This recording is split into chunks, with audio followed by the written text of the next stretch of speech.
This is TWiT. Tracking is something that it's why we have the GDPR. It's why we have the CCPA. It's what is creeping a lot of people out. And I was thinking about how different tracking payloads are delivered. There's a real trend lately toward sort of away from blogging and participating, and for writers anyway, and participating in publications, just doing their own. And so they're using MailChimp, or they're using one of the other services to do subscription-based newsletters. And all of those come with, almost all of them, come with appended, to a URL, a long string of stuff that's meant to report back, fairly innocent stuff in some cases, like what you clicked on and what you didn't click on, that kind of thing. But it occurs to me that that's possibly a vector for malware as well. Are there any cases of that? Is that the kind of thing you're following at all? I'm not entirely sure how the malware would creep in and that kind of thing. I mean, if it is a legitimate MailChimp link, it should be fine.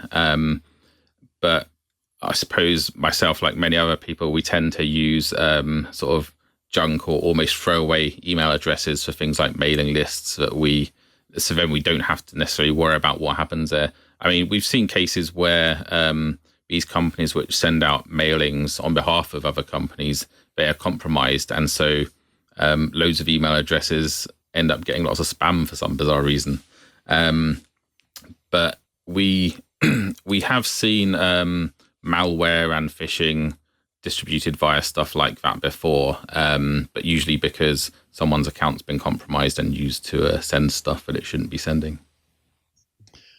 So it's another question from the back channel here is, do you recommend an ad blocker for security reasons? And I would add to that, there are some ad blockers that also block tracking, and there's some that don't, and then some provide options for that.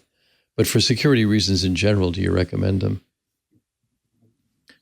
I can certainly understand why people would use them. Again, I don't. I've seen malware attacks succeed where the malware has been delivered through, for example, an iframe which was housing an advert, because either the advertising network has been compromised and malware is being served via the iframe, or someone's literally just paid for an advert and it's not been vetted properly and it's just served malware straight into the browser.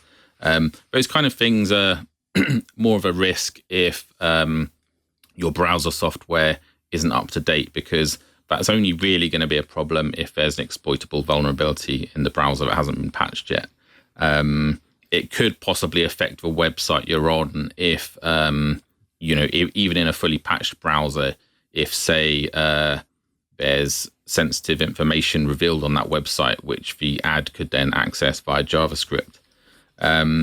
So blocking ads certainly will make you safer. It will reduce your attack surface once again. But again, one of the reasons why I tend not to use an ad blocker is because of the fact that they are used for attacking stuff and so on. I kind of want to see where these ads are appearing and how they have a play in things.